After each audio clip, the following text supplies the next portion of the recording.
Hello, everybody. This is the Cory Show. We're broadcasting you live from the South Studio. I'm here with Ryan Hartson. We're broadcasting to you on the BWC Network. And we're going to have three segments today, all about the NFL. Pretty much the exact same thing we did last week. It's a good format. Yeah, it is a really good format. We have Week 2 storylines. We talk about the games that, that aren't the best matchups. And then we talk about the really huge matchups, and then we pick all the games.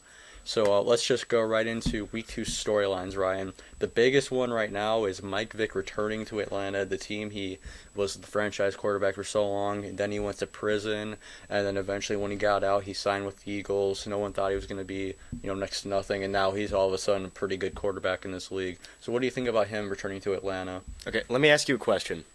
What were the two biggest emotions that you felt? I'm going to compare Green Bay to Atlanta. Sure. What were the two biggest emotions that you felt? Well, you don't count because you're a homer. But Not really. What were the two biggest emotions you felt as a Packer fan when Favre was coming back to Green Bay?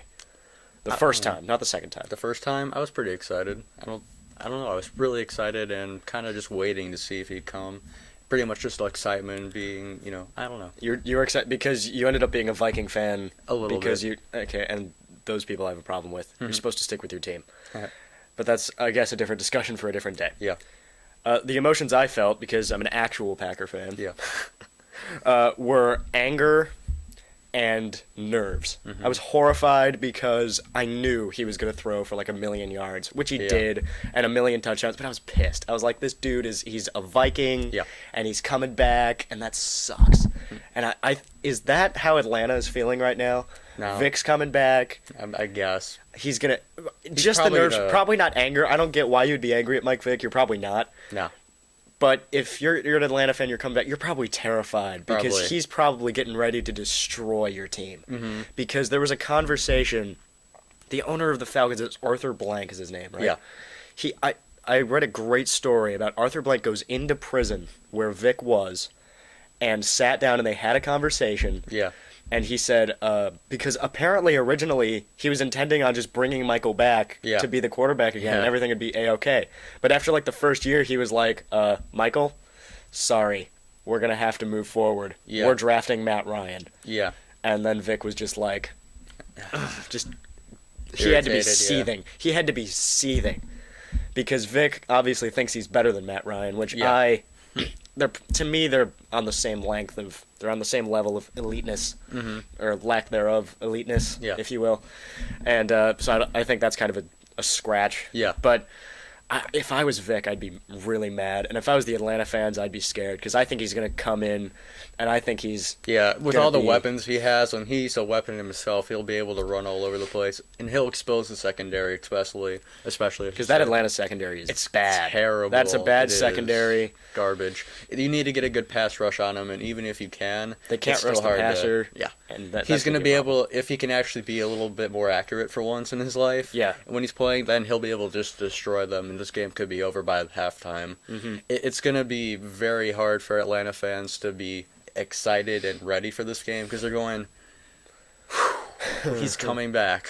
Why? Yeah. Nerves. It's going to be very nervous for them. If Atlanta can somehow survive, if their defense can actually somehow step up, then I think the fans will start to get into it. But they're not going to have a fun time this week. But next we're going to talk about Cam Newton. Now last week, Ryan, we talked about, he's playing the Cardinals. We thought he'd have, maybe a good game. He turns out throwing like for 423 yards. I think maybe 2 touchdowns, something like that. Yeah, it was good. It was really brilliant by him. But now we go back into it. People are like, oh my gosh, maybe we're all wrong about Cam Newton. And I'm kind of on the fence of just saying slow down. It was against the Cardinals defense, which is... awful. Yeah. It's not that good. They were bad when they were going to Super Bowls with Kurt Warner. Yeah. Or just one Super Bowl. One Super Bowl. Yeah, but... With Kurt Warner. Yeah. And also gave up 45 points to Green Bay before going to overtime the following season. I'm just saying, even when they had guys that could play, they were a bad And now defense. they don't have guys who can play, so... And now they're terrible, and their rookie is a problem. Anyway, we know about all this. Yeah. This is how I opened my show on Monday. I opened with Cam Newton. Mm-hmm. I had 2 or 3 of these where I'm wrong, I'm sorry, but calm down. I had 3 of those that I ran through. I think it was the Bears, the Falcons, and it was Cam Newton that I opened with. And I was wrong about Cam Newton. I thought he was going to fall on his face and be terrible. Yeah. He's not going to do that. Personally, he made plays that I didn't think he was capable of making. He was accurate in the pocket, moved around a little bit like he knew he was going to, but he wasn't as willing to run as I thought he would be. Yeah. He was hanging in the pocket, trying to be a pocket passer. If he can be that, then he'll be a good quarterback. I mean, he looks like Ben Roethlisberger. Yeah. And he reminds me a lot of him.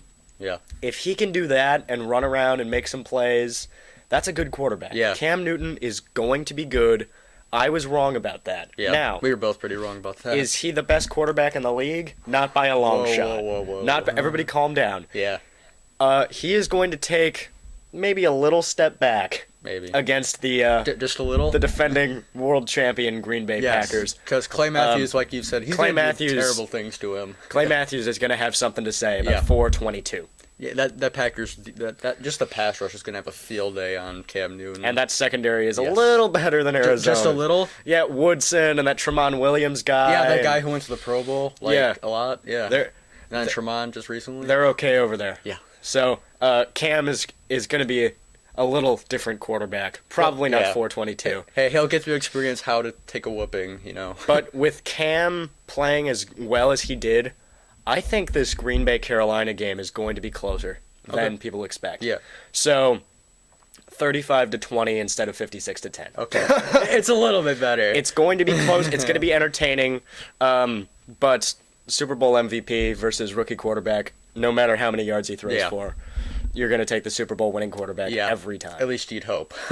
I would hope. I'm pretty sure people would not take Cam Newton, but a lot of people have been saying he's like this great quarterback now, and it's pretty much, he threw We need more data. To me, it's the Jets, the Bears, and Cam Newton are the two teams and one player that are just, they looked good, but let's wait. We got 15 more chances to make any judgments in this league. You have to at least wait maybe to like week 8-ish, because they've already played about half their schedule. You kind of know their identity for the season. You can't base something off one game. That's kind of what people have been doing with Cam Newton, but we're just saying calm down.